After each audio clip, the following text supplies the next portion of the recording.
ಕೇರಳದಲ್ಲಿ ಒಬ್ಬ ಮಹಿಳೆಯ ವೈರಲ್ ಆಗುವ ಹುಚ್ಚಿಗೆ ಒಬ್ಬ ವ್ಯಕ್ತಿ ಬಲಿಯಾಗಿದ್ದ. ಈ ಪ್ರಕರಣಕ್ಕೆ ಸಂಬಂಧಪಟ್ಟಂತೆ ಅಮಾಯಕ ವ್ಯಕ್ತಿಯ ಸಾವಿಗೆ ಕಾರಣವಾದಂತಹ ಮಹಿಳೆ ವಿರುದ್ಧ ಒಂದು ಎಫ್ಐಆರ್ ದಾಖಲಾಗಿದೆ. ಕೋಜಿಕೋಡ್ ವೈದ್ಯಕೀಯ ಕಾಲೇಜು ಪೊಲೀಸ್ ಠಾಣೆಯಲ್ಲಿ ಎಫ್ಐಆರ್ ದಾಖಲಾಗಿದೆ. ಆತ್ಮಹತ್ಯೆ ಮಾಡಿಕೊಳ್ಳೋದಕ್ಕೆ ಪ್ರಚೋದನೆ ನೀಡಿದ ಆರೋಪದ ಅಡಿಯಲ್ಲಿ ಎಫ್ಐಆರ್ ದಾಖಲಾಗಿದೆ. ಕೇರಳ ಪೊಲೀಸರು ಈ ಬಗ್ಗೆ ಒಂದು ಪ್ರಕರಣ ದಾಖಲು ಮಾಡಿದ್ದಾರೆ. ಆತ್ಮಹತ್ಯೆ ಮಾಡಿಕೊಳ್ಳೋದಕ್ಕೆ ಪ್ರಚೋದನೆ ಮಾಡಿರುವ ಒಂದು ಆರೋಪದ ಮೇಲೆ ಎಫ್ಐಆರ್ ದಾಖಲಾಗಿದೆ. ಇನ್ನು ಇದು ಸಾರ್ವಜನಿಕ ವಲಯದಲ್ಲಿ ತೀವ್ರ ಆಕ್ರೋಶಕ್ಕೂ ಕೂಡ ಕಾರಣವಾಗಿತ್ತು. ಈ ಪ್ರಕರಣ ಸಾಮಾಜಿಕ ಜಾಲತಾಣದಲ್ಲಿ ತೀವ್ರ ಚರ್ಚೆಗೂ ಕೂಡ ಕಾರಣವಾಗ್ತಾ ಇತ್ತು. ಅದಾದ ಬೆನ್ನಲ್ಲೇ ಎಫ್ಐಆರ್ ದಾಖಲಾಗಿದೆ. ಬಸ್ನಲ್ಲಿ ಆ ವ್ಯಕ್ತಿ ಹತ್ತಿರ ತಾನೇ ಹೋಗಿ ಒಂದು ವಿಡಿಯೋ ರೆಕಾರ್ಡ್ ಮಾಡಿಕೊಂಡಿದ್ರು. ಅಂದರೆ ಒಬ್ಬ ವ್ಯಕ್ತಿಯ ಹತ್ತಿರ ಹೋಗಿ ಮೊದಲಿಗೆ ತಾನೇ ವಿಡಿಯೋ ರೆಕಾರ್ಡ್ ಮಾಡಿಕೊಂಡಿದ್ದಾರೆ. ಅದಾದ ಬಳಿಕ ಲೈಂಗಿಕ ಕಿರುಕುಳ ಆರೋಪ ಮಾಡಿದ್ರು ಮಹಿಳೆ. ಇದರಿಂದ ಮನನೊಂದು ನೇಣು ಬಿಗಿದುಕೊಂಡು ವ್ಯಕ್ತಿ ಆತ್ಮಹತ್ಯೆಗೆ ಶರಣರಾಗಿದ್ದರು. ಕೇರಳದ ಕೋಯಿಕೋಡ್ನ ಗೋವಿಂದಪುರಂನಲ್ಲಿ ನಡೆದಿರುವಂತಹ ಘಟನೆ ಇದು. ನೇಣು ಬಿಗಿದುಕೊಂಡು ದೀಪಕ್ ಎಂಬವರು ಆತ್ಮಹತ್ಯೆಗೆ ಶರಣಾಗಿದ್ದರು.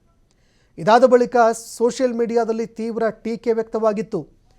ಇದನ್ನು ನೋಡಿದ್ರೆ ಸುಮ್ಮನೆ ವ್ಯಕ್ತಿ ನಿಂತಿದ್ದಾರೆ, ಆ ವ್ಯಕ್ತಿ ತನ್ನ ಪಾಡಿಗೆ ತಾನು ನಿಂತಿದ್ದಾರೆ. ಆದರೆ ಸುಮ್ಮನೆ ನಿಂತಿರುವಂತಹ ಒಬ್ಬ ವ್ಯಕ್ತಿ ಬಳಿಗೆ ಹೋಗಿ ತಾವೇ ವಿಡಿಯೋ ರೆಕಾರ್ಡ್ ಮಾಡಿಕೊಂಡು ಸುಮ್ಮನೆ ಆರೋಪ ಮಾಡಿದ್ದಾರೆ ಅನ್ನುವಂತಹ ಒಂದು ಆರೋಪ ಕೂಡ ಕೇಳಿಬರ್ತಾ ಇತ್ತು. ಸಾಮಾಜಿಕ ಜಾಲತಾಣದಲ್ಲಿ ಇದು ತೀವ್ರ ಚರ್ಚೆಗೂ ಕೂಡ ಕಾರಣವಾಗಿತ್ತು. ಅದಾದ ನಂತರ ಮೃತಪಟ್ಟ ದೀಪಕ್ ಅವರು ಆತ್ಮಹತ್ಯೆ ಮಾಡಿಕೊಂಡಿದ್ದರು. ಈ ಘಟನೆಗೆ ಸಂಬಂಧಪಟ್ಟಂತೆ ಈಗ ಪ್ರಕರಣ ದಾಖಲಾಗಿದೆ. ಇನ್ನು ಏನಿದು ವೈರಲ್ ಪ್ರಕರಣ ಅಂತ ನೋಡೋದಾದರೆ, ಬಸ್ನಲ್ಲಿ ಪ್ರಯಾಣ ಮಾಡುವಾಗ ಲೈಂಗಿಕ ಕಿರುಕುಳ ಅಂತ ಒಂದು ವಿಡಿಯೋ ಮಾಡಿಕೊಂಡಿದ್ರು.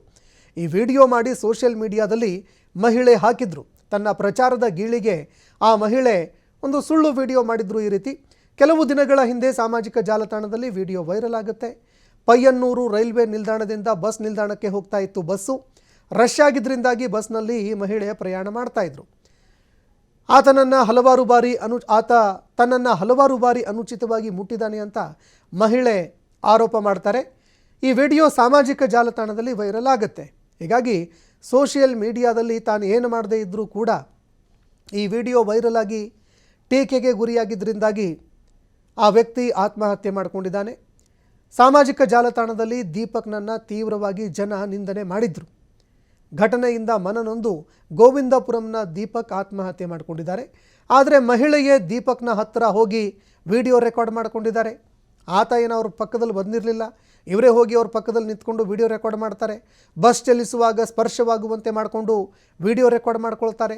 ಈ ಕುರಿತು ಕೆಲವು ವಿಡಿಯೋಗಳು ಸಾಮಾಜಿಕ ಜಾಲತಾಣದಲ್ಲಿ ವೈರಲ್ ಕೂಡ ಆಗಿತ್ತು. ಮಹಿಳೆಯ ಕುರಿತಂತೆಯೂ ಕೂಡ ಸಾಮಾಜಿಕ ಜಾಲತಾಣದಲ್ಲಿ ಈಗ ಟೀಕೆಗಳು ವ್ಯಕ್ತವಾಗ್ತಾ ಇದೆ. ಇದೀಗ ಪೊಲೀಸರು ಪ್ರಕರಣ ದಾಖಲು ಮಾಡಿಕೊಂಡು ಆ ಮಹಿಳೆಯನ್ನು ಬಂಧನ ಮಾಡೋದಕ್ಕೂ ಕೂಡ ಮುಂದಾಗ್ತಾ ಇದ್ದಾರೆ.